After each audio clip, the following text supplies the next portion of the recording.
Bonjour tout le monde. Alors, dans ce démo, on va parler des lentilles biconvexes, qui sont des lentilles convergentes.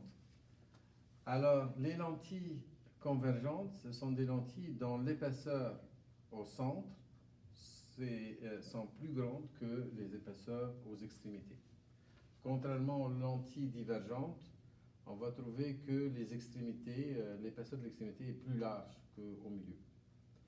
Alors, dans ce démo, on va voir comment on peut déterminer le foyer d'une lentille biconvexe.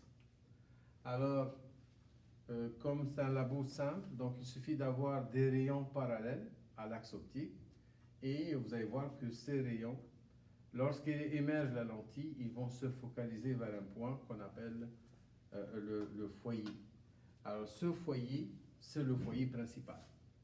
Donc, le foyer principal ici, il se trouve à droite de la lentille, alors que le foyer secondaire se trouve à gauche. Alors, pour une lentille, on a foyer secondaire, foyer principal. On a le sommet aussi de la lentille. C'est l'intersection de l'axe optique avec la lentille, ça s'appelle le sommet de la lentille. Alors, on peut savoir aussi que pour une lentille, ça s'appelle l'espace objet. Donc, par convention, on prend toujours que la lumière provient de gauche vers la droite. Donc, ça, c'est l'espace objet et ça, c'est l'espace image. Alors, si votre objet est là, c'est un objet réel. Si tu mets un objet ici, c'est un objet virtuel. Si l'image est formée dans l'espace image, elle est réelle. Et si l'image, elle se forme dans l'espace objet, elle est virtuelle. Alors, autre chose, on peut savoir aussi les rayons principaux qu'on utilise pour construire les images. Alors, si vous voyez ici, là, tout rayon parallèle à l'axe, regardez bien, ça c'est l'axe optique. Ce rayon parallèle à l'axe, il émerge la lentille en passant par le foyer principal.